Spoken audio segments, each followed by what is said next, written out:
Hello, welcome. It is Melody. I don't know if I've ever said my name, but also I think I have it in the channel. Anyway, I'm Melody. I talk about books here with you. Sometimes there are people on the other end of the conversation. He just babbling about books. So I think I've said before that I am not great at TBRs in that I have one and it's overflowing, but I don't build like a monthly TBR, like this is what I'm going to read. I of course always have things that I'm wanting to get to or really hope I read. The idea of building a specific TBR for a month is kind of stressful for me. I don't think that that is really realistic to who I am as a reader. I'm very much a mood reader. Instead of doing my TBR, here's what I'm going to read, I'm just going to talk about things that are coming out in October that I'm really excited about because these books deserve some attention. With that being said, I haven't read any of these books, so they could be, I don't know, but based on what I've been hearing about them, what I've read about them in the blurb or other materials or what have you, as of now, these are all books I'm very interested in. So, without any further ado, we'll just go by release date. So, October 6th, which is the next Tuesday from when I'm recording this video.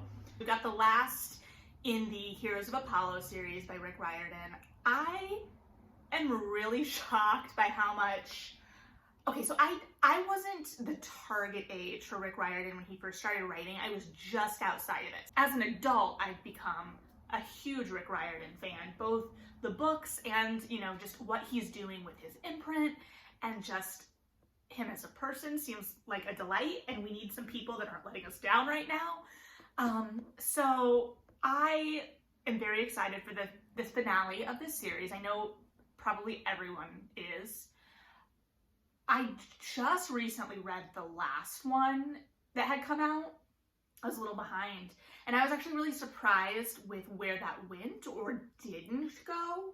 So I'll be really interested to see how he brings this home, because this series has been a little darker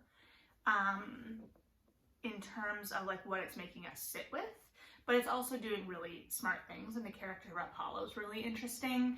I love getting to see some of our old friends, and it's just been a delight. So we'll see how this all ends. Okay, so the next book I'm going to talk about is also the finale of a series, and it kind of is a surprise, and it also kind of takes me back to my youth. So that is Return of the Thief by Megan Whalen Turner. This is a potential finale installment that I didn't know we were missing from the Thief series, often known as, or bundled as, the Queen's Thief, which was the original trilogy of The Thief, The Queen of Atolia, I don't know if I'm saying that right, and then The King of Atolia, which is a pretty perfect trilogy, if I'm remembering it correctly. I think The Thief came out in like 1996 or something, and it came out at a time where I remember avoiding it at the library for a long time. It took me way longer to pick that series up than it should. It was also one of those things that, like, by the time I was in the young adult section, that series already, like, the covers already looked kind of dated. But I loved that series. So I remember we'd had a more recent installment, but I remember being disappointed by it just because we didn't really get much of Jen and our original cast of characters. So this one I will be interested in. I really like this series. I don't know, I may need to revisit it. So we will see. If you haven't read the original Thief trilogy, I think that this is a perfect reason to revisit that original series, and then we'll see how we ended up. It also could be this thing, where it'll make me feel old. Because like these were young characters when I knew them, and they may, who knows, they may not be that young anymore, and I'm not that young anymore. So, you know, we're just really facing our mortality through young people's literature. Speaking of facing our mortality and moving out of young people's literature, The Invisible Life of Addie LaRue by V.E. Schwab. Obviously, I read just about anything V.E. Schwab puts out, and this one will be no exception. I'm excited for it. It sounds like it's going to be something completely different than we've gotten from her yet, but still within her realm of odd and somewhat haunting, but really propulsive. I'm expecting it to be a little bit more lyrical. I don't know. So it's about a woman who makes a Faustian bargain. Faustian? I have a theater degree. So she makes like a deal with the devil, presumably based on the blurb being a Faustian bargain. And I don't think we know what her want is, like what makes her make that deal, but she basically continues to live, because I think she starts in 1714. We'll come back, I'm gonna put a little marker in there, and then but no one will remember her. It's a little bit Faustian. It's not, because Cassandra's curse is that no one believes her, not that no one remembers her, but it still feels kind of like we've got that curse. Also, 1714, I appreciate I love history, and like I love kind of like old history. So like when we're starting somewhere kind of old, that was one of my big things with Tangent. That was one of my big things with Twilight, even as a teen. I remember being so mad that Edward was not older as a vampire. So now it feels pertinent, but at the time I was like 1918, like he was a 20th century dude, not interested. Anyway, The Invisible Life of Addie LaRue has nothing to do with Twilight, other than I'm excited about the timeline. I'm excited about the book. It's one of my most anticipated reads of the year, of fall. I'm always excited, like, with something new from V.E. Schwab, and this sounds like something that's, like, really in my wheelhouse. So, like, this has me at excitement levels that the Starless Sea had me at last year. The Starless Sea might have been a little bit more exciting just because it had been so long since we got the Night Circus. But it feels like I'm expecting a similar, not reading experience, because they're going to be very different books, but it makes me feel the same in my heart, in my anticipation. Last one for October 6th, I think I mentioned it before, briefly, is Spoiler Alert by Olivia Dade, and this is a romance. It features a fat female protagonist. Why did I said female because House in the Cerulean Sea is where I talked about it, and that had a male protagonist. But awkwardness of that sounding statement aside, I'm very excited about it. It takes place in like fandom. So it's like a woman who is a fan, I believe, who like disagrees with something canon, and like somehow she gets hooked up or like in touch or connected to the star of this series, and things happen. So it gives me a little bit of Ashley Poston, who has a YA series centered around cons of this specific this specific fictional series that is a sci-fi. I'm excited for the fandom angle of this book, so we'll see what happens. Also, my computer may be like bopping in and out of frame. Sorry about that. I don't remember all of these books off the top of my head, believe it or not. So, moving on to October 13th, because I babbled on about the 6th for 100 years. The Midnight Bargain by C.L. Polk. She wrote Witchfinder. I have not read the sequel to Witchfinder, but this also takes place not in the same world, as far as I'm aware, but kind of like an alternate historical, either Edwardian or Victorian, I'm not sure, I haven't read the book yet, where like a magic user, I don't know the specific term, wants to continue practicing magic and become like a mage, I think, so there's probably like a hierarchy of magic users, but because she's a woman, if she gets married, she can't. Like, I think there's like an actual device in this story that keeps her from practicing magic. So she makes another bargain. We're going to be full of Faustian bargains this October. Faust coming in strong. And she gets entangled with some people.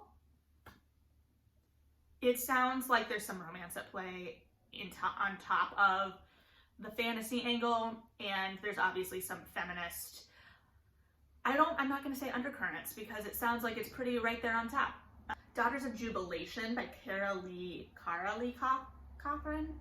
It's either Kara or Kara. This is a fantasy, young adult fantasy set in the Jim Crow South. That's about all I know. Our protagonist gets magic of some kind, or there's some kind of power at play. And I generally, I don't know, I've never read a magical system set in the Jim Crow era, specifically focused on a Black protagonist. I'm trying to think if Trouble the Saints, which I read earlier this year and have talked about, might qualify as Jim Crow era, magical system, Black protagonist. But it's got a lot of others. I don't know. We'll find out. I'm going to read this book 100%, so I'm excited about it. Moving on from magical systems, we have Charming as a Verb by Phillipe, which just looks like an utter delight. It's about a boy who has a lot of side hustles, businesses. I don't know. He's got a great reputation, and I think there's dog walking involved somehow based on the cover, if I remember correctly. I'm sure I'll have the cover up here. But a girl approaches him with a proposition for something in terms of like rehabilitating her reputation, I think. It looks like a perfect vehicle for a lot of banter and for growth in terms of how we view other people and like what reputation versus actuality is, and what expectations we put on people based on reputation.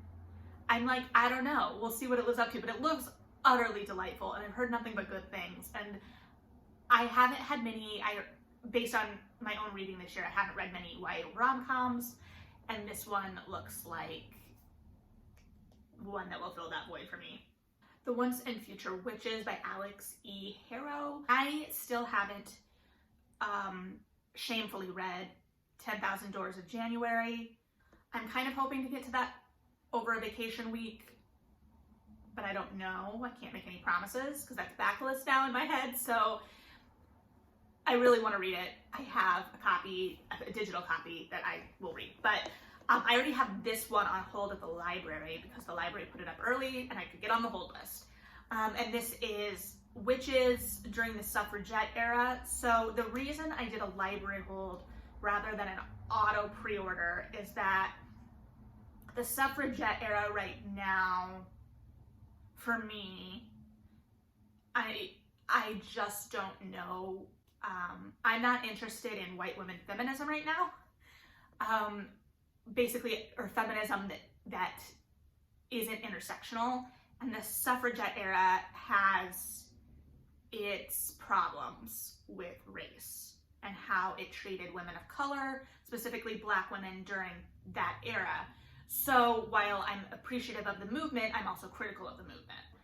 I think we should try and stay away from like a simplified version of history. So while I am a feminist and the suffragette movement was extremely important for me, I recognize that it fought for me in a way that it didn't fight for other people. So I hope that this book explores that idea and doesn't stay away from those harder conversations.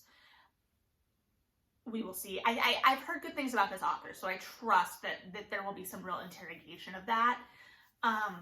But just not knowing kind of kept me on the library side of things for now. Okay, Black Sun by Rebecca Roanhorse. I have this on pre-order from Volumes Bookstore. They will mail it to me when it's released. I'd forgotten this was an October release. For some reason, I had it in my head as a November release with the end of the Poppy War series, which I also have on pre-order and we'll talk about next month. But I'm gonna get to read it quicker than I thought, so that's great. I'm very excited about it. I know almost nothing about it, other than I've heard nothing but good things about Rebecca Roanhorse as an author and as a fantasy author, and it's a fantasy. And it also seems to be like a high fantasy, and like we've got maybe a weird outsider coming to this world. And is it a good outsider or a bad outsider? I'm gonna go into this one a little bit blind and on trust that the book community hasn't let me down, and expect to be utterly delighted because I need some of that. So I expect this to take his existing fantasy tropes and really interrogate them. October 20th, because we're only on the 3rd week. Things get a little quicker here, I think. Snapped by Alexa Martin. This is a romance set in football. I know, right? I know so much about sports. I've actually read all of her football romances. They've gotten mixed reviews. I've enjoyed them. This one is going to be a little bit more ripped from the headlines, I believe. I've liked her stuff. They've been a good romance time, so I just want a good romance time. Dark Archives, librarian's investigation into the secret. I'm gonna have to read this. Okay. Dark Archives, a librarian's investigation into the science and history of books bound in human skin by Megan Rosenbloom. That seems pretty self-explanatory. It's a nonfiction exploring the history of books bound in human skin. Because, like, we know they exist, and they're, like, a really popular dark trope in certain fantasies. But what? I gotta speed this up. My coffee is gonna burn. Shit Actually by Lindy West. I love Lindy West. I love her essays. I think I'm gonna do this one on audio.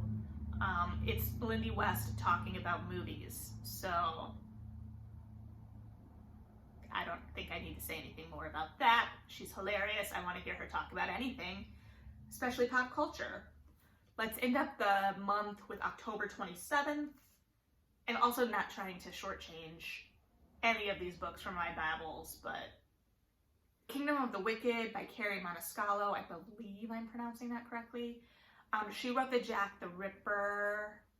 Stalking Jack the Ripper series. This is also a murder mystery series, I believe, but it also involves witches, so that's really all I'm going in with, and I trust that that's enough.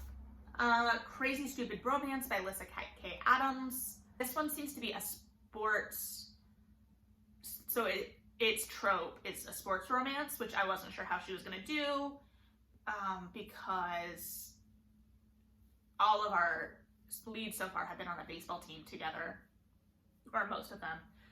But we're following the hacker from the last book, and the friend of our last protagonist, whose name is slipping me, who owns a cat cafe. But yeah, so I'm excited to see where this goes. I'm excited to see if the Russian still has a chicken. I really liked the chicken more than the fart jokes of him. So, like, I really want us to lean into this chicken. But, yeah, I'm hoping it will be good, because this series has been pretty delightful, so we'll see. And last, we'll take it out on a high literary note here. Memorial by Bryan Washington. This is about the kind of, I believe it's about a couple breaking up potentially, but it's also about cultural differences in relationships, specifically gay relationships.